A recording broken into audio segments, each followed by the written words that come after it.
Twin suicide bombings ripped through a busy market in the Iraqi capital on Thursday, killing at least 32 people and wounding dozens in what was the first massive bombing in years. The rare suicide bombing hit the Bab al-Sharqi commercial area in central Baghdad amid heightened political tensions over planned early elections and a severe economic crisis. Blood was splattered on the pavement of the busy market amid piles of clothes and shoes as survivors took stock of the disarray in the aftermath. The Kingdom of Saudi Arabia's foreign minister said his country will open its embassy in Qatar within days. Speaking about the Al Ula declaration that was signed earlier this month, Prince Faisal bin Farhan said that he was confident that everyone who signed the agreement intends to implement it, and that the Kingdom, the UAE, Bahrain and Egypt agree on the importance of reconciliation with Qatar. Prince Faisal added that the Al Ula agreement will be a strong basis for Gulf and Arab coordination and has laid the foundation for solving all outstanding problems between the countries. A mosque is among dozens of new vaccination hubs that have opened in the UK to deliver COVID-19 vaccines to the nation's most vulnerable people. By partnering with the National Health Service and local pharmacies, the Al Abbas Islamic Centre in Birmingham has become the first mosque in the UK to provide its premises as part of the country's vaccination drive. The mosque's dimensions have made it a perfect place to safely deliver vaccines. The French Foreign Minister on Thursday called for Iran to immediately return to its commitment under an international deal to curb Tehran's nuclear program. Jean-Yves Le Drian's comments came as European powers are waiting to see what stops Joe Biden, the new US president, would take to revive the 2015 Joint Comprehensive Plan for Action after Donald Trump withdrew the US from the accord. Europe wants to save the deal, but many in the Arabian Gulf and the West say it empowered Iran to pursue its aggressive foreign policy in the region unchecked.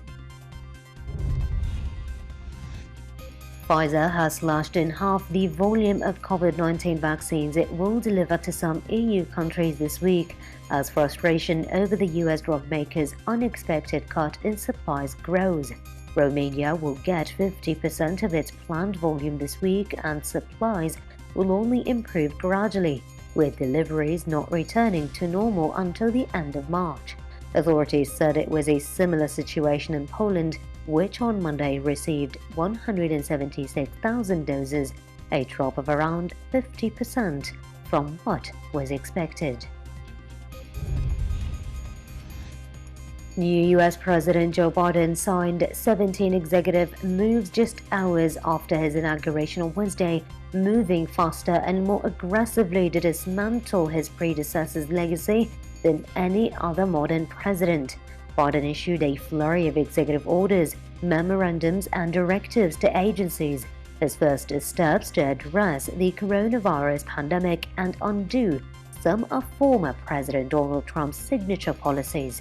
With the stroke of a pen, Biden has halted funding for the construction of Trump's border wall, reversed his travel ban targeting largely Muslim countries, and embraced progressive policies on the environment and diversity that Trump spent 4 years blocking.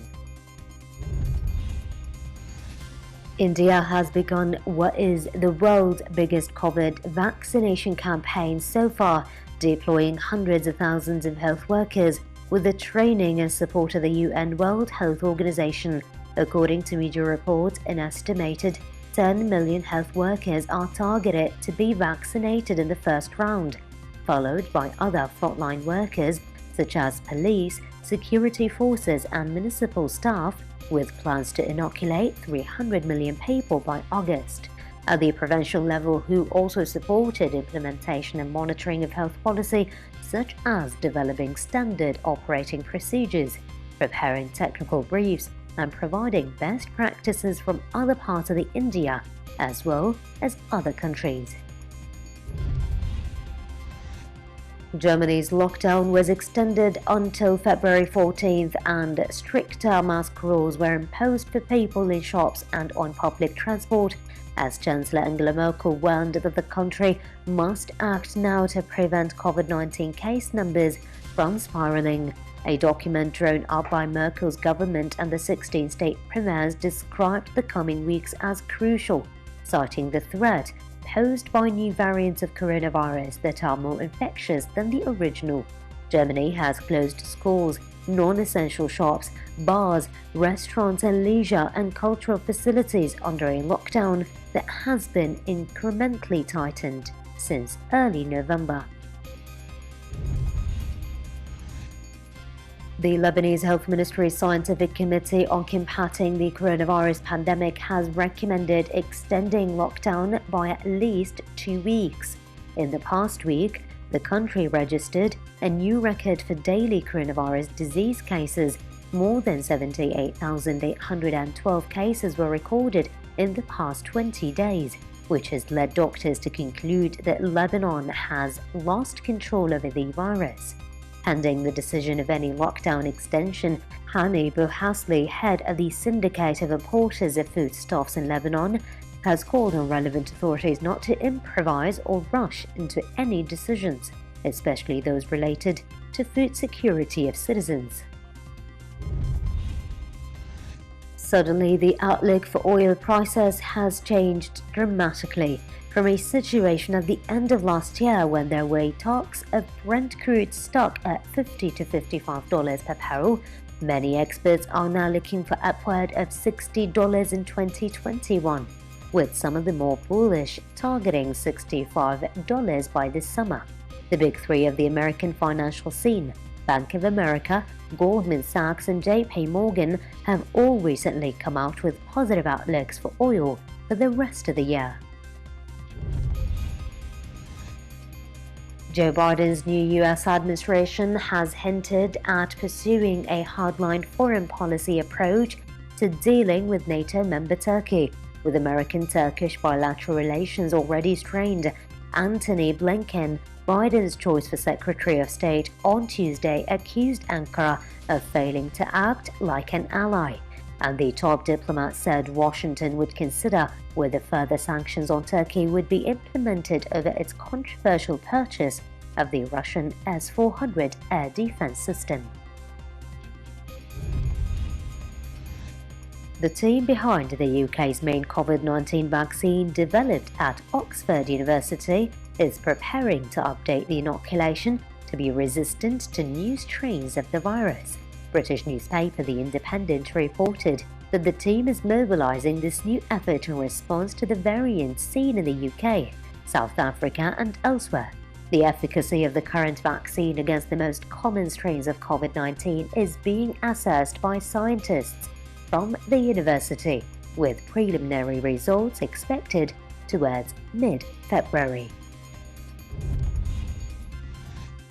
Bankers and economists have warned of the significant risks in Bitcoin trading, despite the digital currency's recent headline-grabbing valuations.